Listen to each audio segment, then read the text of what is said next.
কেন? পাড়াপড়শির অনেকের বাড়িতেই মেয়ে জামাই বেড়াতে এসেছে দেখে গোপালের স্ত্রী একদিন গোপালকে বলল, তুমি কি গা, জামাই আনার নাম পর্যন্ত করো না? 2 বছর হয়ে গেল, একটিবার জামাইকে আনলে না। স্ত্রীর কথা শুনে গোপাল বলল, জামাই আনা কি 4টিখানি কথা? কত খরচ বলো তো? গোপালের কথা শুনে গোপালের স্ত্রী বলল, তুমি দেখছি হাড় কেপ্পন হয়ে গেলে গো। রাজবাড়ির থেকে এত টাকা পয়সা আনছো, সে টাকা পয়সায় ছাতা পড়ে গেল। আমি কোনো কথা শুনতে চাই না। আজকালের মধ্যে জামাই না আনলে আমি বাপের বাড়ি চলে যাব। গোপাল ভাবল, এবার আর জামাই না এনে উপায় নেই। তাই সে বিকেলবেলায় জামাই নিয়ে ফিরল। জামাই আসবার পরও প্রায় 1 মাস হতে চলল। জামাই শ্বশুরবাড়ি ছেড়ে নড়তেই চায় না। বসে বসে এমন চব্য-চস্য লেজ্জ পেয়েও পাবে কোথায়? জামাই শাশুড়িকে বলল, মা, এখানে এসে আমার শরীরটা বেশ ভালো হয়েছে, ভেবেছি আরো কিছুদিন থেকেই যাব। জামাইয়ের কথা শুনে শাশুড়ি বলল, তা তোমার যতদিন ইচ্ছা থাকো না। তোমার শ্বশুর তো এখন 2 হাতে টাকা আনছে, যতদিন ইচ্ছা থাকো।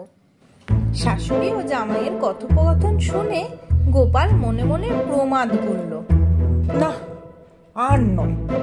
যেভাবেই হোক বুদ্ধি করে জামাই বাবাজিকে তাড়াতে হবে, নইলে যে সঞ্চিত অর্থ ভাঙতে হবে। জামাই পোষা না হাতি পোষা। মনে মনে ফোন দিয়ে এটে সে জামাইকে বলল, বাবাজি, এ পাড়ায় ভীষণ ছিচকে চোরের উৎপাত।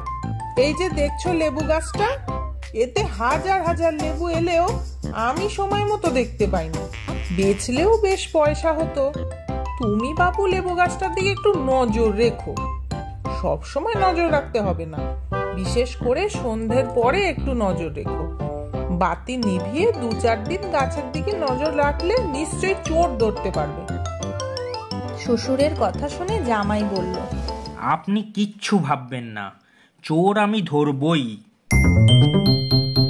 সেদিন সন্ধেবেলা গোপাল রাজবাড়ি থেকে ফিরে বাড়ির ভেতর গিয়ে বলল, ওগো, পেটটা ভালো নেই, কিরকম ভুট ভুট করছে।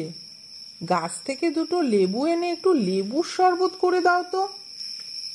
ঘরে আর অন্য বাতি না থাকায় গোপালের স্ত্রী অন্ধকারেই লেবু আনতে গেল। জামাই চোর ধরার অপেক্ষায় আগে থেকেই ওত পেতে বসেছিল। চোর ভেবেই শাশুড়িকে চাপটে ধরল। চোর চোর চোর চোর! আরে কে কে কে কে? আরে ছাড় ছাড় ছাড়! চিৎকার চেঁচামেচি শুনে গোপাল সঙ্গে সঙ্গে বাতি নিয়ে ছুটে গেল। তখনও জামাই শাশুড়িকে জড়িয়ে ধরে আছে। গোপাল তাই দেখে বলল, তাই তো বলি, শাশুড়ির এত জামাই আনা ধুম কেন? গোপালের স্ত্রী ভীষণ লজ্জা পেয়ে রান্নাঘরে চলে গেলেন।